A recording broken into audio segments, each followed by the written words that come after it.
What's up? Hey, so I wanted to kind of point something out here. I've just ran 600 miles today, and I had to get fuel before I parked the truck. And it's been a long day. And on my other channel, it's called Snowlord OG because it's the original channel. Go check it out. There's a video of a guy that is driving one of these big, expensive RV diesel pushers, I guess they might call them. And and the majority of these people don't have a CDL. They're driving this big, huge thing in mega bucks, right? Mega bucks. And a lot of them are kind of new to this world, so they don't know the etiquette at fuel islands, and I got behind this guy and he was struggling. Him and his wife were trying to figure out, the fuel pumps. And at one point, he I went up to him. I said, "Hey, do you need help?" And he's like, "Oh yeah, we're trying to get DEF." I'm like, "Well, did you already get diesel?" And he said, "Yes." I'm like, "Okay, well then you just got to push this button or whatever." But they had already reset. So he put his card in. And at that point, I was like, "Well, if you don't need any help, I'm going to go back here, just make sure you pull up." I was nice, just make sure you pull up when you're done. "Well, we got to fill our water tank." Okay, whatever. Meanwhile, the rest of fuel islands, it's just massive amounts of waiting, right? So, I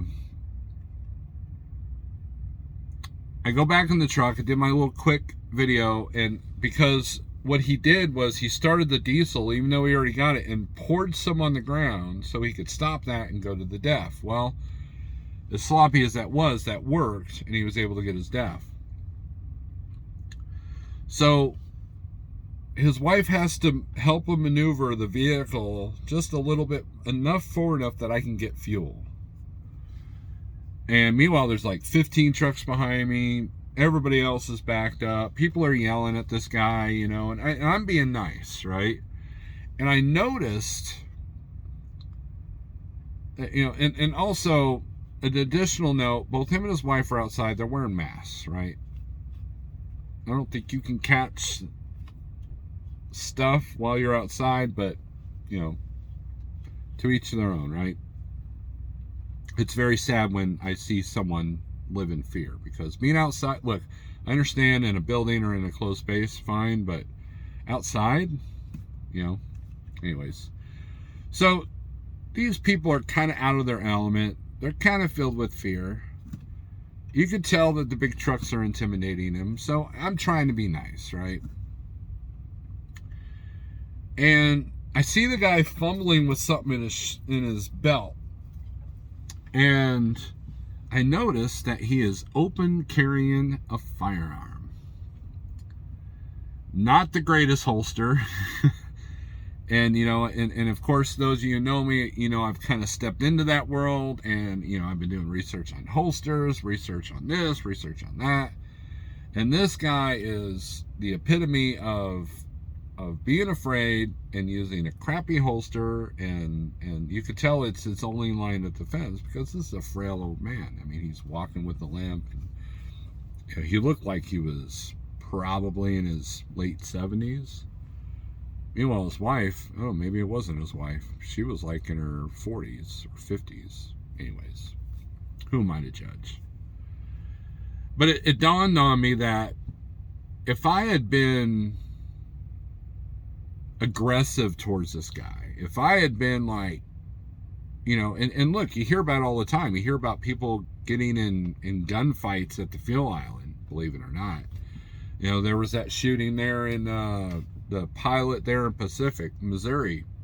I think there was one there at the Flying J in Indianapolis not too long ago. But it dawned on me that what if a driver came up to him, was all irritated and mad and not understanding of their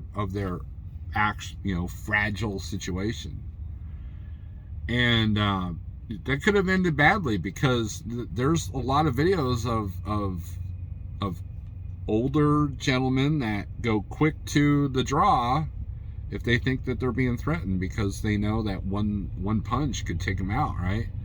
So it just dawned on me, it's like, man, I'm glad I didn't approach this guy aggressively. Not that I would have, but I imagine that somewhere in the near future, if they continue to do that at every fuel island that they go to and struggle like that, it's bound to happen. And so you just never know someone's situation. Obviously, they were new to this world. Obviously, they're having trouble understanding the system. Obviously, that RV was new to them. And so there's the fear factor of driving that for the first few times. And, you know, they're pulling a boat with it. And you can just tell they were very intimidated by the whole scenario. And then the guy's using a crappy holster to boot. So I guess the moral of this long-ass stupid story is that sometimes it pays to be nice to somebody, even if you may not feel like it. You know, I've driven 600 miles. I'm ready to go home. My clock's ticking down. I just want to get home. I still got other errands to do before I even get home. And I could have been irritable towards him, but that wouldn't have helped him. And might have gotten my butt shot. You never know. You never know. But anyways, go to the other channel, Snorelord OG. Look at the video clip I did of his situation. Yeah, I'm poking a little bit of fun at it, but you know, but I did end up helping this guy for what it's worth. And hopefully they'll have at least a better impression of truck drivers, so they don't think that they have to open carry at the fuel island. So at least, right? Anyways, thanks for watching.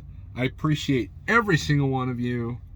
Have a good day or night, whatever. Do what you want. Peace. Strength for today, hope for tomorrow.